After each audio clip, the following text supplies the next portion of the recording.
Welcome to the University of Lethbridge Campus Safety International Travel Risk Orientation.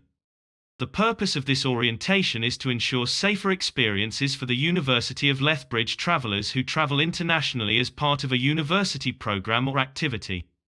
It's important for travelers to recognize and accept that the university cannot ensure and guarantee that their university travel experience will be problem-free, or account for all potential health and safety risks that a traveler may experience while abroad.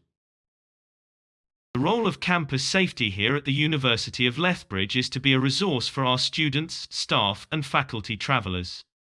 The prime responsibilities include actively promoting safe travel experiences, ensuring emergency support for its community, monitoring the university's travel abroad registry, and consulting with faculty and department activity sponsors, as well as communicating with travel advisors and senior administrators about travel risk and international events. The University of Lethbridge has partnered with International SOS to provide our travelers with security and medical assistance should they require it while traveling abroad. They also offer pre-trip planning and country travel and special advisory notifications through their free app. The university has a membership number for students, staff, and faculty to obtain access to these important services. Please watch the short video of International SOS Services Bottle of Help for more information. What if you could bottle help as easily as you can bottle clean water or life-saving medicine? We're on hand 24/7 to help with the big and small emergencies that can take you by surprise. From helping to replace a lost passport, simple travel advice or medical referrals, to airlifting you from an area of civil unrest, International SOS will leap into action. Vital prescription drugs, rapid medical treatment, experienced translator, fast and efficient evacuation. International SOS is there for you in any location whenever you need us most. We also offer personalised advice and training when working or travelling overseas to help you stay safe wherever you are, in the air, on the ground, or out at sea. Help is never far away.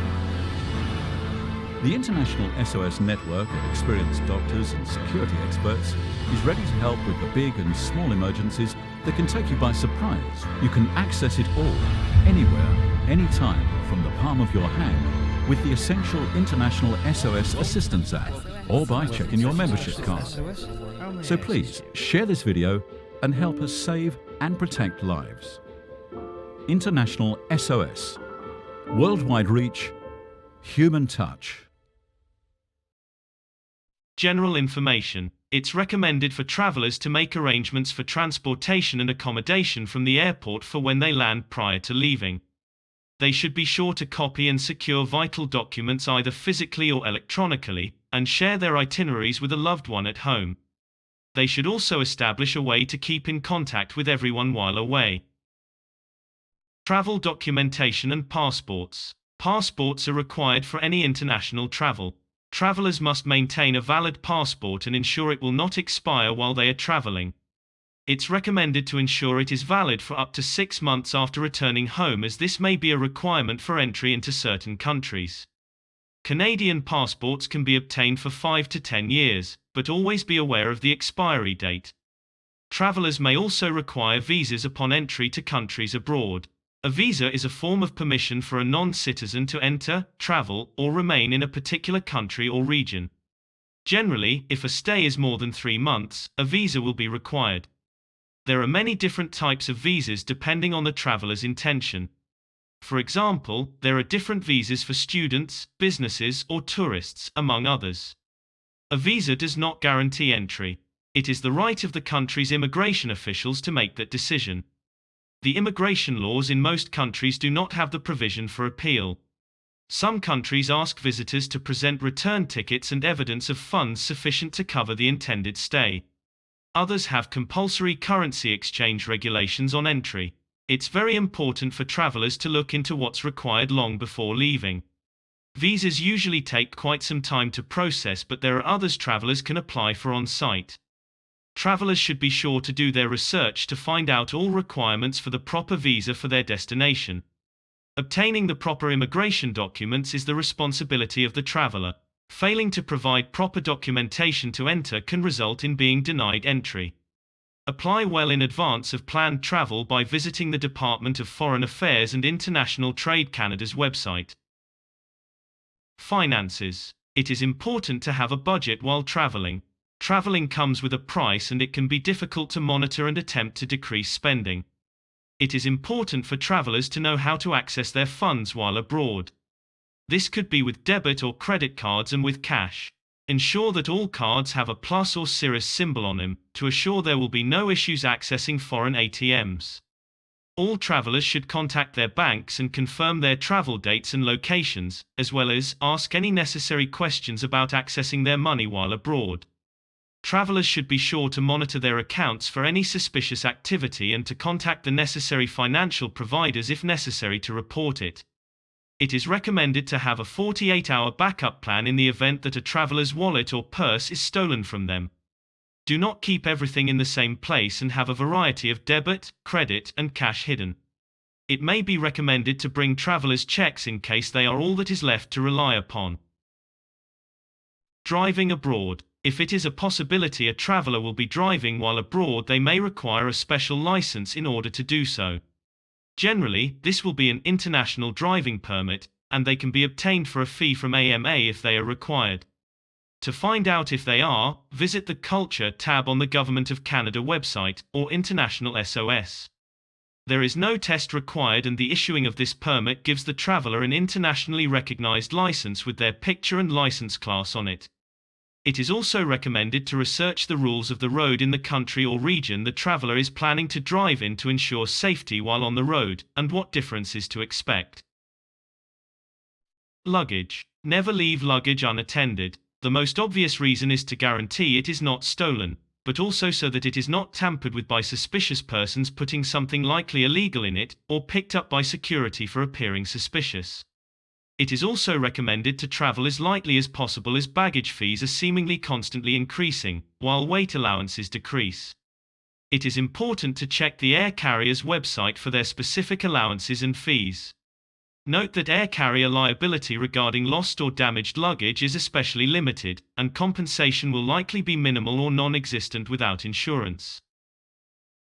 Insurance. Obtaining all forms of travel insurance is the traveler's responsibility. Standard coverage will likely not be enough internationally, and additional coverage depends on each traveler's own needs. It is important to communicate with insurance providers prior to departure about any coverage plans that may be required or recommended. This includes medical, property, liability, and travel insurance that covers any issues with baggage or flights. Auto insurance may also be recommended if the traveler plans on driving while abroad. However, most car rental companies have their own policies customers are strongly encouraged to purchase. Please note that traveling to a region the Government of Canada has flagged as "Avoid all travel" can void your existing coverage. It is imperative that all travelers know how to contact their insurance provider should assistance be required.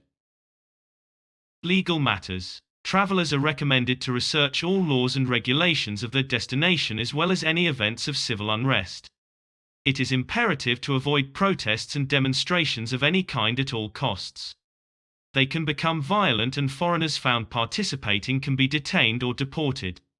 If assistance is required, contact the Canadian Consulate or Embassy and International SOS.